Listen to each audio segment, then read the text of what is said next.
Estamos en la introducción a los evangelios, que sería nuestra lección uno. Estaremos viendo lo que sería la intro.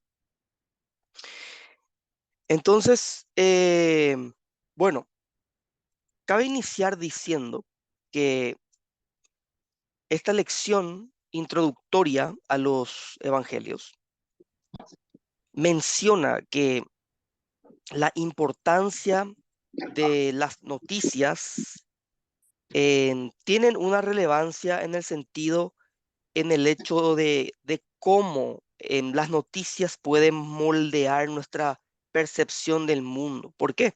Porque la información que nosotros recibimos del mundo influye en nuestras opiniones, en nuestros valores, en nuestros planes y en muchos otros aspectos de nuestras vidas. Entonces podemos decir que las noticias son tan significativas que cambian nuestra visión del mundo. Acá un hermano se quiere unir. A ver, ahí está. Bueno. Bueno, así también de la misma manera, con el tema de las noticias, cómo las informaciones pueden moldear nuestra percepción, nuestros valores, la Biblia también se presenta como un compendio de acontecimientos históricos, podemos decir noticias, ciertamente, que afectan nuestra vida y afectan nuestras creencias. Entonces, la Biblia misma es una especie de archivo de noticias que almacena todo tipo de buenas y malas noticias del pueblo de Dios a través de la historia. Y a medida que vamos estudiando estas historias que nosotros encontramos en las Sagradas Escrituras, ellas nos van cambiando a nosotros en muchos sentidos. Entonces, los evangelios en particular son vistos como buenas nuevas. Y em, son buenas nuevas que van narrando la vida, van narrando las enseñanzas de Jesucristo. Por lo tanto, esta serie que nosotros estaremos siguiendo en este curso se va a enfocar en los textos de Mateo, Marcos, Lucas, Juan, y tiene la intención de ir proporcionando una comprensión al menos un poco más profunda de estos libros y su aplicación en la vida contemporánea. Entonces, vamos a abordar cuatro aspectos principales. Y acá tenemos en el PowerPoint el carácter literario de los evangelios, su rol dentro de la iglesia, la ecuación entre ellos y las diferencias distintivas entre cada uno. Entonces, el análisis literario nos ayuda a entender cómo leer y qué es lo que debemos esperar de estos textos, reconociendo que, al igual que con cualquier otra literatura, nuestra aproximación varía ciertamente según el género que nosotros estamos leyendo. Entonces, iniciemos por el carácter literario. Em,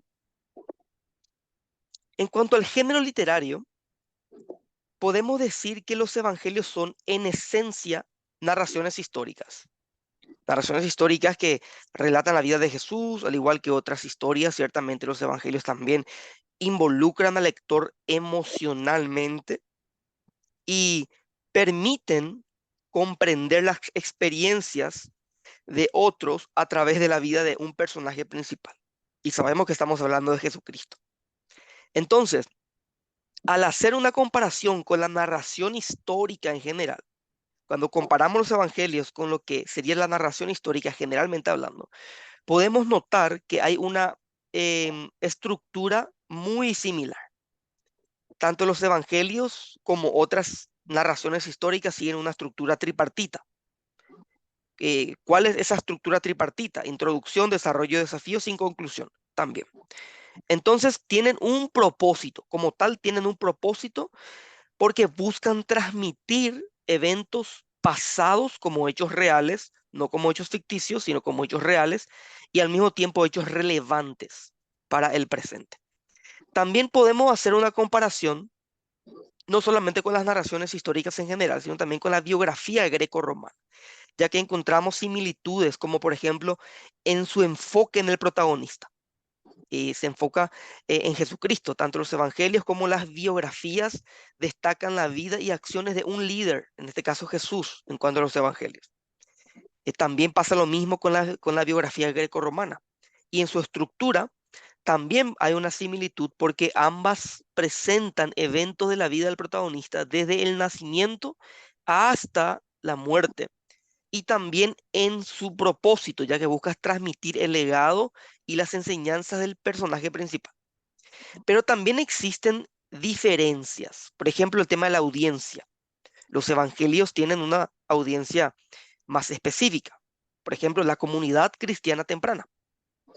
También hay una diferencia en cuanto al énfasis. Los evangelios, en este caso, enfatizan la divinidad y el carácter de Jesús, mientras que las biografías grecorromanas se centran en las cualidades personales del líder. Y también en cuanto a la influencia cultural. Sabemos bien que los evangelios están fuertemente influenciados por la cultura judía y también por el Antiguo Testamento, pero no es necesariamente esto una influencia que empañe o nuble la claridad de la revelación, sino una parte de la revelación de carácter, que tiene un carácter orgánico, ciertamente. Y ustedes ya vieron, me imagino, eso. La revelación que tiene un carácter orgánico. Entonces, el hecho de que los evangelios tengan una influencia de la cultura judía y del Antiguo Testamento, eso no nubla ni empaña la revelación de Dios, sino que más bien son partes de la revelación orgánica. También podemos hacer una comparación del género de los evangelios con la narración histórica bíblica. Ya no general, sino bíblica. Hace rato mencioné la narración histórica general, ahora la narración histórica bíblica. Em, Dentro de la Biblia misma tenemos historias, razón por la que se sugiere que los evangelios, al ser también parte de la Biblia, comparten características con otras narraciones históricas presentes, por ejemplo, en el Antiguo Testamento. En síntesis, los evangelios, aunque comparten características con otros géneros narrativos, tienen particularidades que los distinguen categóricamente. Entonces, son narraciones históricas con un propósito teológico, porque es importante decir esto, son narraciones históricas con un propósito teológico. ¿Por qué? Porque no podemos nosotros caer en un historicismo. ¿Qué significa eso? Comprender los evangelios meramente como acontecimientos históricos y nada más. Entonces, le estaríamos quitando valor. Es importante decir, son acontecimientos históricos que tienen un propósito teológico. Es decir, buscan transmitir qué cosa? La fe en Jesús, su mensaje de salvación. Entonces, su género literario, al ser una combinación de elementos diversos, los convierte en textos complejos y ricos, ciertamente, en significado. Entonces, en los evangelios son historias que involucran al líder, ciertamente, o también al lector, ¿sí? Como involucran o giran en torno al lector, también son historias que involucran al líder, ¿verdad? Em, También siguen una estructura narrativa similar a otras historias. Se comparan con biografías grecorromanas, pero tienen diferencias significativas. Un ratito, ya alguien quiere ingresar también y estoy teniendo acá dificultades para poder admitir. Ahí está. Bueno, entramos al segundo punto, que sería la confiabilidad. Em, Podemos decir que es confiable, ciertamente, o son confiables más bien los evangelios, los escritos bíblicos. Podemos hacer mención de que nuestro acceso, acá se ve mejor, creo que hace rato no puse esta sección del PowerPoint. Género, narración histórica, biografía greco-romana, narración histórica bíblica. Entramos a lo que sería parte de la confiabilidad. Bueno, cuando nosotros tenemos acceso a los evangelios, debemos entender que estamos accediendo a fuentes confiables, ¿sí? ¿Por qué? Porque los autores de los evangelios, como Mateo, Marcos, Lucas y Juan, tuvieron contacto directo con Jesús. En el caso de Mateo y Juan, un contacto directo, y en el caso de Marcos y Lucas, con un contacto indirecto. O sea, ellos son autores subapostólicos, ¿ok? Ellos tuvieron contacto directo con alguno de los discípulos, en este caso. O también ellos tuvieron contacto directo con testigos oculares de las acciones de Jesús. Lucas, por ejemplo, menciona claramente que él hizo una investigación exhaustiva a la hora de escribir su evangelio. Y esa práctica de investigar se alinea con los estándares históricos de la época, como lo demuestra el historiador romano Plutarco. quien enfatizaba la importancia de recopilar información de diversas fuentes. Bueno, eso es por un lado. Estamos leyendo materiales de autores que tuvieron contacto directo con Jesús, o al menos contacto directo con sus apóstoles, ¿ok? Otro aspecto crucial en torno a la confiabilidad es la sinceridad de los autores. ¿Y eso cómo se puede notar? Bueno, se puede notar ya que a pesar de que los evangelios presentan a Jesús como una figura divina, ellos también describen con franqueza los errores, las limitaciones de sus discípulos, ¿verdad? Incluyendo los propios autores en algunos casos. Entonces, esta honestidad en la narración es, un fuerte indicio de la fiabilidad de los relatos. O sea, no es que pinta una, s- una narración que nos muestra todo color de rosas, que todo es bonito, que todo marcha bien, sino que nos muestran ciertamente que sus autores, a pesar de que eran discípulos de Jesús, han cometido errores. Entonces eso muestra una honestidad que también tiene que ver con la confiabilidad del documento a la cual estamos accediendo, en este caso, los evangelios. También tenemos la corroboración histórica. Primero, acceso a fuentes, la sinceridad y ahora la corroboración histórica, que es el tercer pilar de esta confiabilidad que estamos mencionando. Historiadores como Tácito, el judío Flavio Josefo, ellos hacen referencias a Jesús y referencias de sus seguidores, confirmando ciertos aspectos de los relatos evangélicos. Además, también tenemos los descubrimientos arqueológicos que han corroborado la precisión histórica de muchos detalles en los evangelios. También tenemos el entrenamiento de los discípulos, que es otro factor que debemos considerar. La cultura judía de la época, como ustedes ya sabrán, fomentaba la memorización, fomentaba la transmisión oral de las enseñanzas de los rabinos. Entonces era algo arraigado a la cultura el hecho de memorizar textos, de transmitir las enseñanzas de manera oral. Entonces los discípulos de Jesús, como que eran judíos, estaban entrenados en esta disciplina. Estaban bien equipados para recordar y para transmitir con precisión sus palabras y también sus acciones.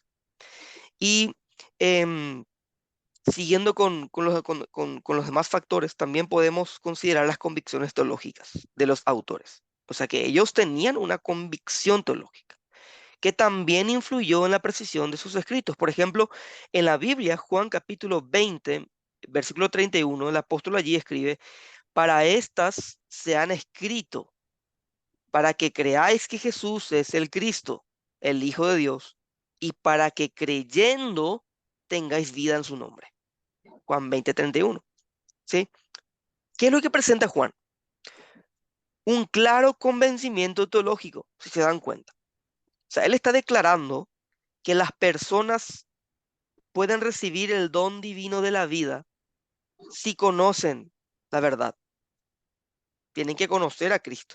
Y él dice, por eso le estamos escribiendo, le dejamos esto por escrito, para que crean que Jesús es el Cristo, el Hijo de Dios, y para que creyendo tengan vida en su nombre. O sea que está demostrando que tenía convicciones teológicas claramente en torno a su obra, en torno a su escrito. Entonces los autores de los evangelios creían firmemente la importancia de transmitir un mensaje preciso sobre Jesús para que los demás pudieran creer en él y obtener la vida eterna. Y por último, como se puede ver allí en la proyección, tenemos la guía del Espíritu Santo, algo que no podemos dejar de considerar, algo que no podemos dejar de ver, porque los autores de los evangelios creían que el Espíritu Santo los guiaba, ¿sí? Ellos creían, ellos creían que el Espíritu Santo estaba involucrado en su tarea de escribir los evangelios, asegurando así la precisión y relevancia de sus relatos para las futuras generaciones. Juan 14, versículo 25 al 26 dice: os he dicho estas cosas estando con vosotros, mas el Consolador, el Espíritu Santo, a quien el Padre enviará en mi nombre, Él os enseñará todas las cosas y os recordará todo lo que yo os he dicho. Jesús les había dicho esto a ellos. Y ellos estaban conscientes, consecuentemente, de que el otro consolador, el Espíritu Santo, les ayudaría, les enseñaría y les haría recordar todo lo que Jesús había enseñado. Entonces, este breve texto, estos versículos, nos hablan de la inspiración de las Escrituras, ¿sí? La cual es una doctrina vital porque le da a todas las Escrituras un autor fundamental. Decimos que Dios es el autor fundamental de las Escrituras. Así que cuando observamos los Evangelios y vemos cuatro diferentes autores con cuatro diferentes perspectivas, lo que tenemos que hacer es apreciar esas perspectivas y darnos cuenta de que el Espíritu Santo los inspiró a ellos y que esa inspiración del Espíritu en las Escrituras no remueve el elemento humano o el trabajo humano de eso, sino que Dios recibe exactamente lo que Él quiere a través de esos esfuerzos humanos. Por eso es que hablamos de que la inspiración es orgánica, ¿sí? Ciertamente viene de Dios, eso es expiración. Y cuando eso es em, llevado hacia los autores humanos por el Espíritu Santo, se convierte en inspiración. Entonces tenemos esa inspiración que ciertamente no exime, no anula la parte humana, sino que concurre. Hablamos de una concurrencia o de una confluencia, ¿sí? En donde la voluntad humana y la voluntad de Dios en algún punto terminan por concurrir, confluyen y se unen. Eso es lo que hace Dios providencialmente hablando, eso es lo que Dios hizo a la hora de inspirar su santa palabra. Entonces, tenemos un conjunto de evidencias que, que conforman los evangelios, ciertamente, y sugiere que los evangelios, a pesar de ser textos religiosos, también pueden ser considerados como fuentes históricas confiables, ¿sí? Porque muchos dicen, no, hay ciertos sesgos. Personas que seguían a Jesús escribieron y inventaron relatos en torno a su persona, en torno a su ministerio, etcétera, etcétera. De ninguna manera. Los evangelios son documentos históricos, son documentos confiables mediante las cuales podemos conocer la vida y el mensaje de Jesús. Y no solamente eso, sino son documentos inspirados por Dios. No por el simple hecho de que conforman parte del canon bíblico, significa que son documentos que tienen sesgos, de ninguna manera, sino que son documentos clásicos, documentos históricos confiables, mediante los cuales podemos conocer la vida de Jesucristo.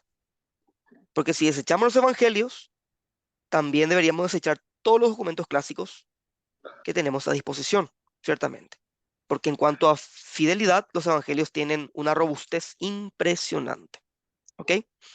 Bueno, entramos a lo que sería su lugar en la iglesia. Acá tenemos la composición y la autenticidad, ciertamente. En lo que respecta a la composición, tenemos similitudes, teorías de composición y seguridad.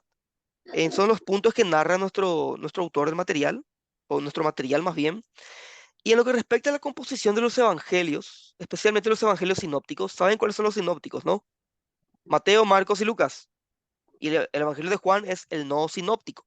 Podemos decir que el evangelio de Juan es más teológico, porque el autor se centra más en la divinidad de Cristo. Habla del logos, del verbo que existía antes de que el mundo fuese creado, que estaba con Dios, cara a cara con Dios. Ciertamente eso es lo que nos enseña el griego, ¿sí? Ciertamente de que él estaba cara a cara con Dios, estaba con Dios, de que este logos, este verbo es Dios. Entonces Juan es muy teológico. Y algunas Biblias clásicas dicen el Evangelio de Juan el Teólogo, dice, o Juan el Teólogo, ciertamente. Entonces es no sinóptico. Se diferencia de los demás que se centran en la historia de Jesús, en su ministerio, en su vida terrenal. Entonces, los sinópticos son Mateo, Marcos y Lucas, y los no sinópticos, el Evangelio de Juan. Y estos sinópticos presentan muchas similitudes, ciertamente, en sus relatos, a pesar de haber sido escritos de forma independiente. Entonces, esto ha llevado a los estudiosos o los eruditos a desarrollar diversas teorías de composición para explicar similitudes. Y acá entramos en el primer punto en lo que respecta a la composición, la similitud entre los evangelios sinópticos, que son similitudes que engloban relatos comunes, debido a que los tres evangelios comparten numerosos, no totalmente, sino numerosos, por lo general casi todos, pero no todos, relatos sobre la vida y enseñanza de Jesús. Y a menudo usan también las mismas palabras. Y también está la perspectiva similar, ya que los evangelios sinópticos ofrecen una visión similar de Jesús, una visión similar de sus acciones, lo que le ha llevado o lo que le ha llevado a conocerse como evangelios sinópticos, y sinóptico significa en que pueden ser vistos de manera conjunta, ¿ok?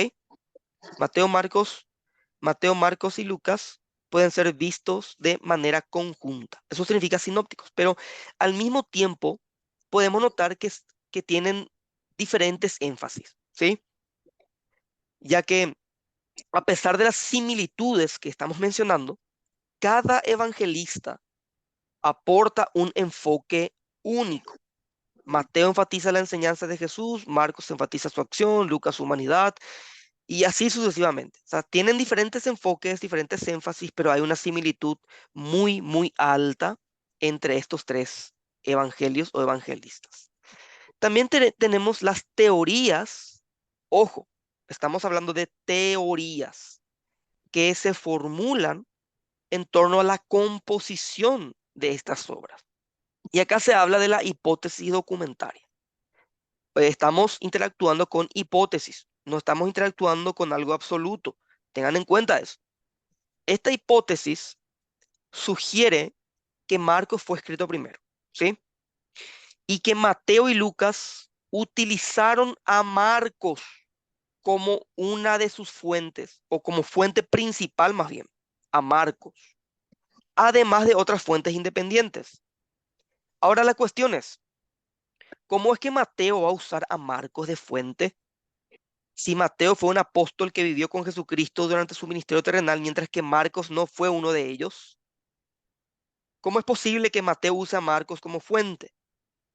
Ahora, resulta ser que Marcos es escriba de Pedro y que Marcos tuvo a Pedro como fuente. Y en lo que respecta a la estadía de esos 3 años de los discípulos con Cristo, Pedro fue uno de los discípulos más cercanos a Jesús, mientras que Mateo no fue tan cercano a Jesús como lo era Pedro. Entonces tiene sentido, tiene coherencia que Mateo use a Marcos como fuente principal, porque básicamente es el Evangelio de Pedro, ¿ok? Pero también tenemos relatos independientes, relatos que aparecen en Marcos y que no aparecen, por ejemplo, en Lucas, ¿sí? Y de acá se habla de una fuente Q, de una fuente llamada M y de una fuente llamada L. O sea, son teorías, hipótesis que dicen que Mateo tuvo una fuente que se perdió, que utilizó para relatos particulares, que Lucas también tuvo una fuente que él utilizó para relatos particulares, y que también tuvieron una fuente Q, que es Quelle en alemán, que significa, o sea, que alude a dichos de Jesucristo que fueron registrados pero que se perdieron con el tiempo. Es una hipótesis que se maneja. Hay otras hipótesis también que proponen diferentes secuencias de escritura, relaciones, ciertamente. Entonces son teorías, ojo, son teorías que surgen, no es algo objetivo, no es algo absoluto. Y podemos ver que se maneja una cierta complejidad, y decimos complejidad porque las teorías de composición son complejas y pueden ser difíciles de entender para quienes no están familiarizados, ciertamente. Y también tenemos una diversidad de opiniones, ¿verdad? En torno a este tema. Algunos sugieren otro, algunos sugieren esto, algunos sugieren otras cuestiones, otras cosas, otras hipótesis. Entonces los estudiosos no siempre están de acuerdo sobre cuál es la teoría más correcta, más cercana, etcétera, etcétera. Y también tenemos el impacto en la interpretación, ¿verdad? Las diferentes teorías de composición también pueden influir en la manera en que interpretan los textos evangélicos. Entonces es muy importante tener en cuenta estas consideraciones. Ahora, ¿qué tan seguras son esas teorías? Em, Son complejas, ciertamente. Son teorías de composición, son complejas, hay diversidad de opiniones entre los eruditos. Sin embargo, nosotros enfatizamos fuertemente que, independientemente de la teoría específica que se acepte, la inspiración divina de los evangelios sigue siendo fundamental, ¿sí? Es decir, que aunque los autores humanos utilizaron diferentes fuentes, diferentes perspectivas, el Espíritu Santo guió su trabajo para que los evangelios transmitieran fielmente el mensaje de salvación de Jesucristo. Así que, en resumen, ¿qué es lo que hacemos? Reconocemos la importancia de las teorías de composición, ciertamente podemos reconocer, podemos investigar, podemos interactuar, podemos comprender las relaciones entre los diferentes evangelios, pero también, y lo más importante, Enfatizamos que la inspiración divina es el factor fundamental que garantiza la fiabilidad y autoridad de las escrituras. ¿Sí? También debemos hablar un poco de la seguridad. Y aquí es importante reconocer que los autores bíblicos usaron tradiciones orales, tradiciones escritas, sin que eso perjudicara la inspiración divina de sus autores. ¿Cómo podemos corroborar esto? Lucas 1:1 al 3. Puesto que ya muchos han tratado de poner en orden la historia de las cosas que entre nosotros han sido ciertísimas, tal como nos lo enseñaron, me ha parecido también a mí, dice Lucas, el evangelista, después de haber investigado con diligencia todas las cosas de su origen, escribírtelas por orden. ¿Qué es lo que hace Lucas? Lucas declara su intención de escribir un relato ordenado, basándose en qué? Investigaciones meticulosas, ¿sí? Entonces, ¿qué?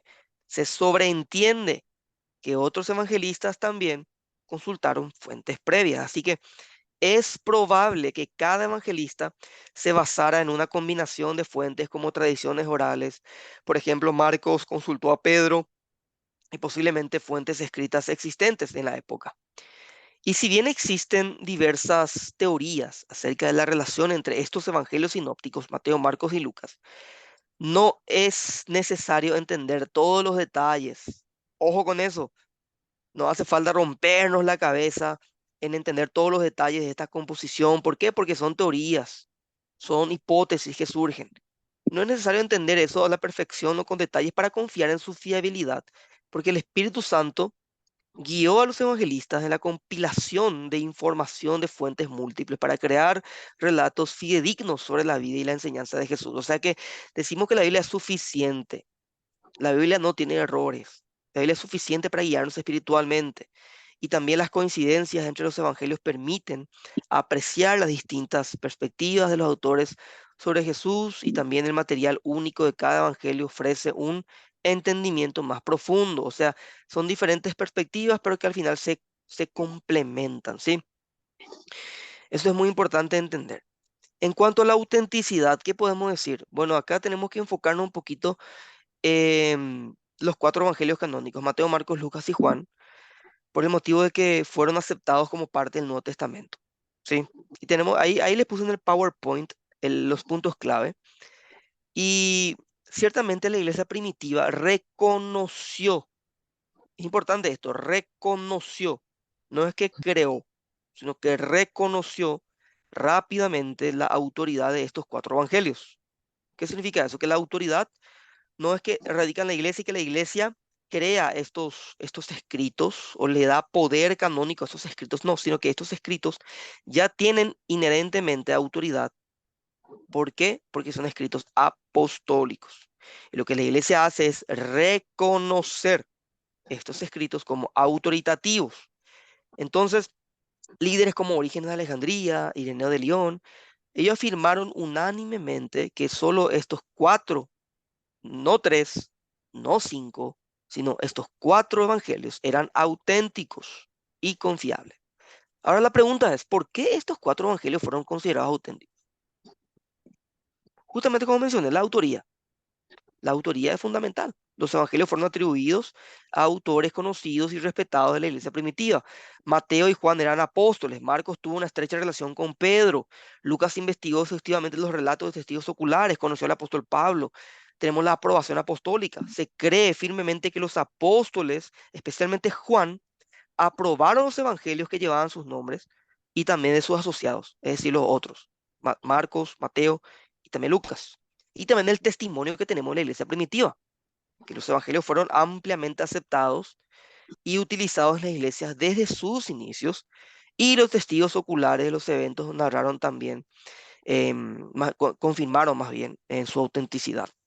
Entonces, Em, la autenticidad de los evangelios se basa en varios factores: testigos oculares, la aceptación temprana, la confirmación histórica, también el martirio de los apóstoles, ¿verdad?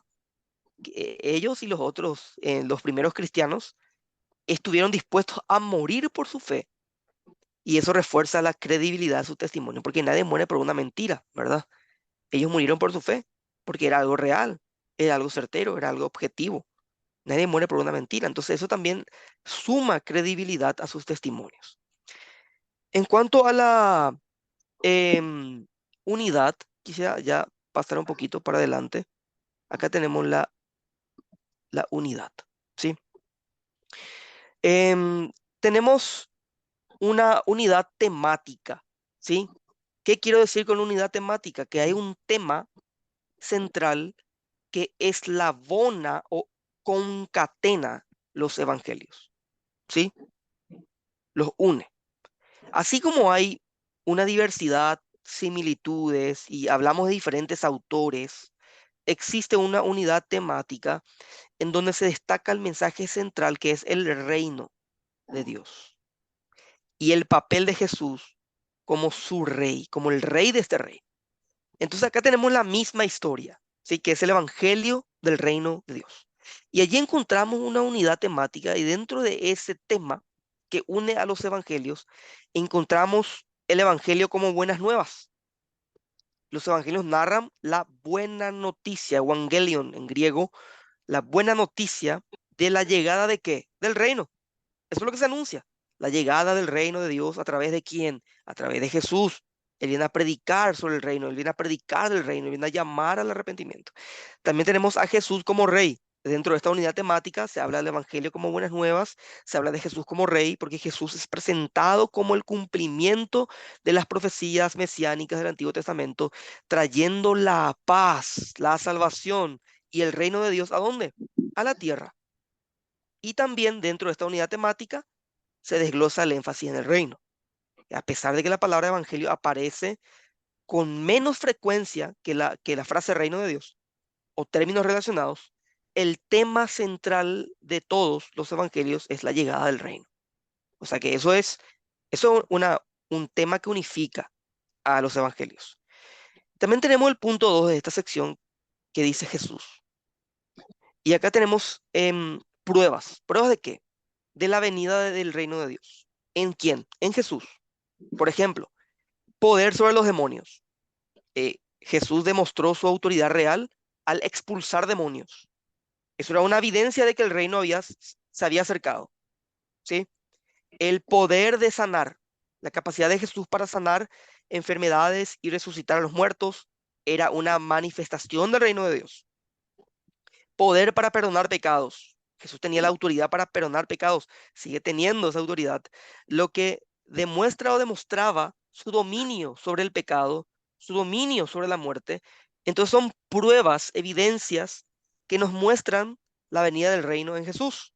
Y también cabe mencionar el vocabulario del reino. Por ejemplo, la diversidad de términos, debido a que los evangelios utilizan una variedad de testimonios para referirse al reino de Dios, como por ejemplo rey, reino, autoridad, hijo de David. O sea, es un vocabulario del reino, ¿ok? Y también tenemos conceptos relacionados como la obediencia, como la adoración, que también están estrechamente vinculados al tema del reino de Dios, ¿sí? Y siguiendo con esta sección, tenemos también las etapas del reino de Dios, en donde podemos mencionar la inauguración del reino, porque debemos enfatizar fuertemente que Jesús inauguró el reino de Dios durante su ministerio terrenal. Él lo trajo, ¿ok? Y que ese reino, en un cierto grado, está ya hoy en esta era, y en un cierto grado no. Por eso hablamos de la tensión entre el ya y el todavía no. ¿Conocen lo que es el ya y el todavía no? Supongo que sí. ¿Qué Sí, significa eso? Que el reino de Dios es una realidad presente, pero también tiene una dimensión futura que se va a consumar o se va a establecer cuando Cristo regrese en gloria. ¿Ok? Los aspectos del reino que ya podemos experimentar hoy, por ejemplo, la regeneración, el perdón de los pecados, la morada del Espíritu Santo, etcétera, etcétera. ¿Sí?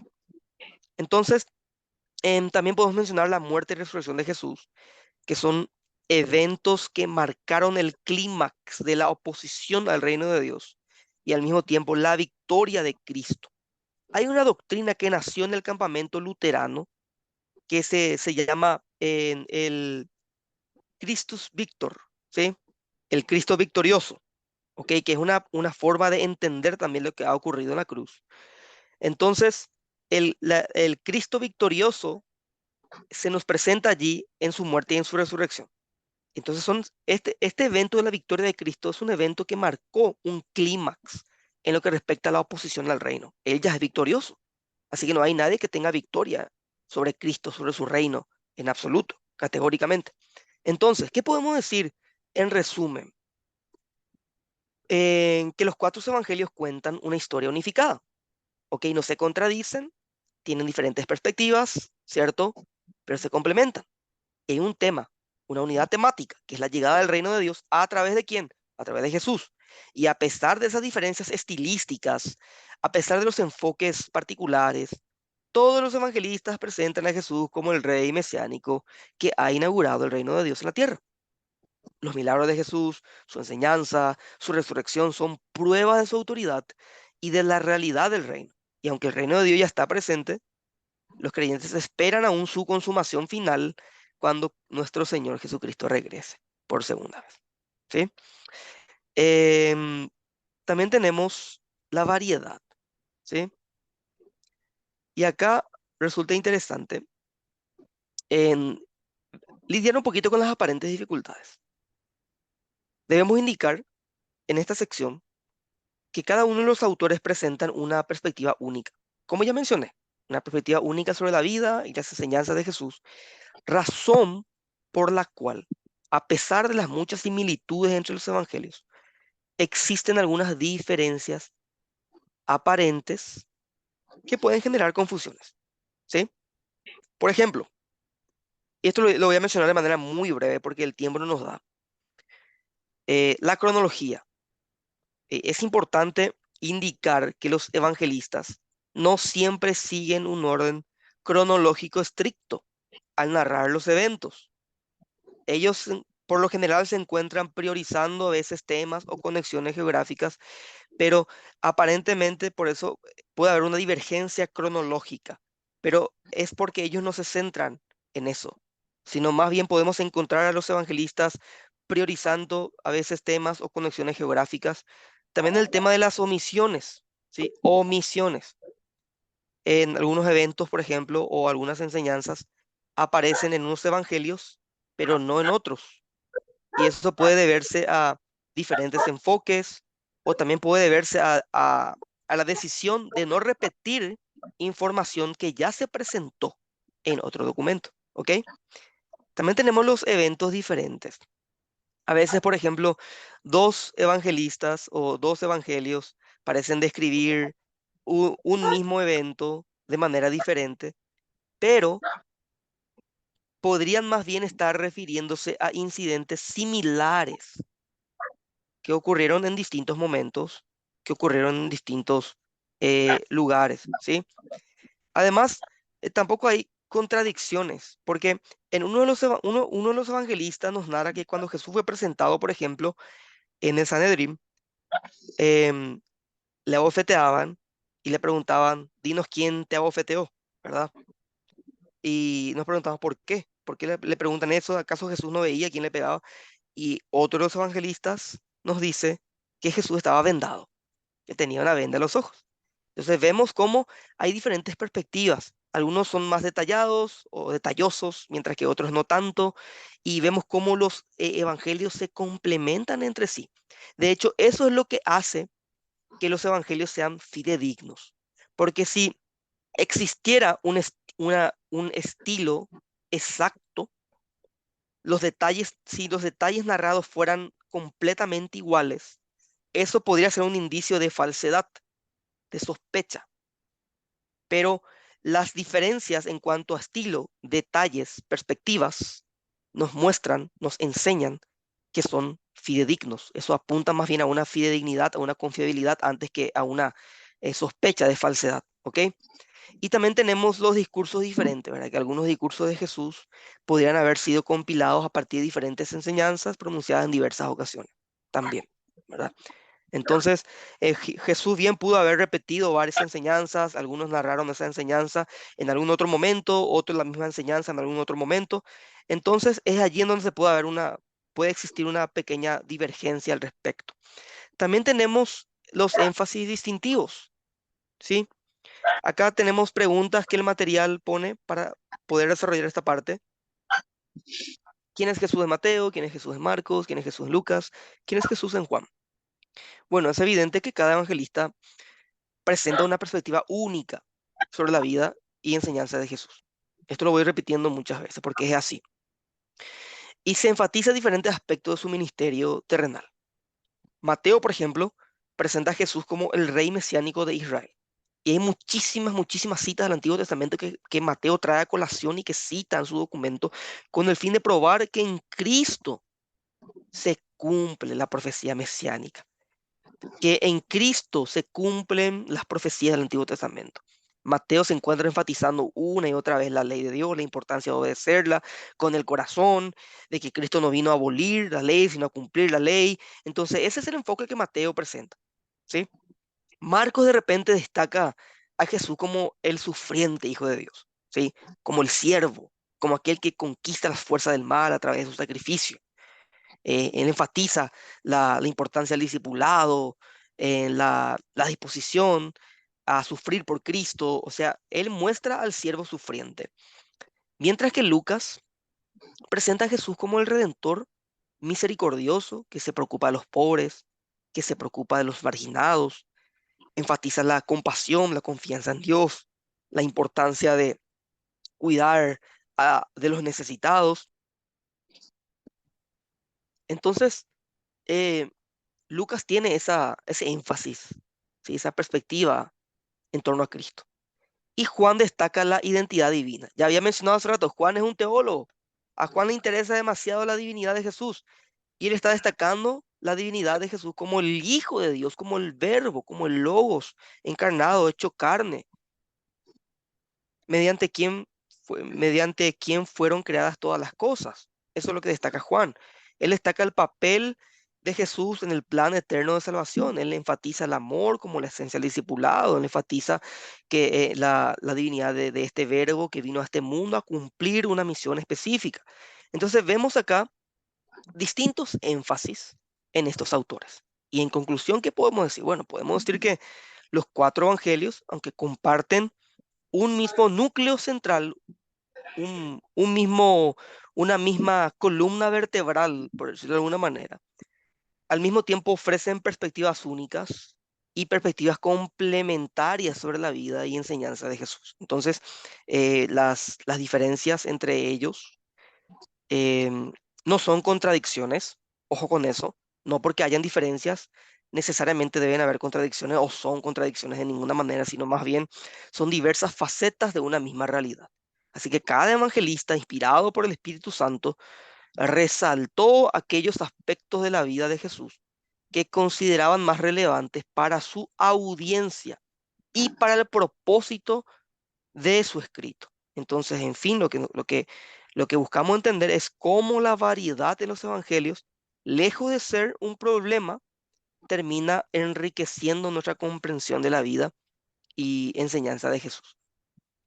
Y ya en conclusión, en esta lección, así de manera enseguida y un tanto rápida, ¿qué es lo que hemos aprendido? Espero que hayan aprendido algunos puntos, resaltado algunos puntos, por ejemplo, en los relatos históricos confiables sobre la vida y enseñanza de Jesús. Es algo que esta introducción nos enseña, nos muestra que estos cuatro libros, Mateo, Marcos, Lucas y Juan, forman parte fundamental del Nuevo Testamento y son como la base, el cimiento de nuestra fe cristiana, aunque estrictamente hablando el cimiento de nuestra fe es el Antiguo Testamento, ¿verdad? Y toda la construcción posterior es el Nuevo Testamento. Así que no podemos ser cristianos neotestamentarios nomás, sino que tenemos que ser cristianos que se interesan en toda la revelación de Génesis y Apocalipsis, ¿verdad? Pero con respecto al Nuevo Testamento, aunque el Nuevo Testamento no inicia con los evangelios, ¿saben eso, verdad? El Nuevo Testamento, estrictamente hablando, inicia en Hechos, ¿ok? Pero en el orden canónico, inicia con Mateo. Entonces, en cada evangelista, aunque cuenta la misma historia central del reino de Dios, ofrece una perspectiva única. Y esto nos permite a nosotros conocer a Jesús de manera más completa, de manera más profunda. Así que al estudiar los evangelios vamos comprendiendo mejor quién es Jesús, vamos comprendiendo mejor cómo es que podemos seguirlo, cómo su mensaje transforma nuestras vidas. Así que la importancia de estudiar los evangelios radica en que los evangelios nos permiten conocer a Jesús, entender el reino de Dios, fortalecer nuestra fe y guiar nuestra vida. Entonces, hermanos, los evangelios son la fuente principal de nuestra fe cristiana. Son los documentos que giran en torno a nada más y nada menos a la vida de Jesús, a su ministerio. Son esenciales para conocer a Dios, para conocer a Jesús.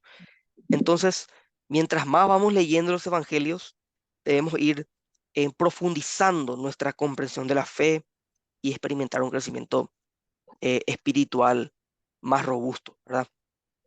No sé si es que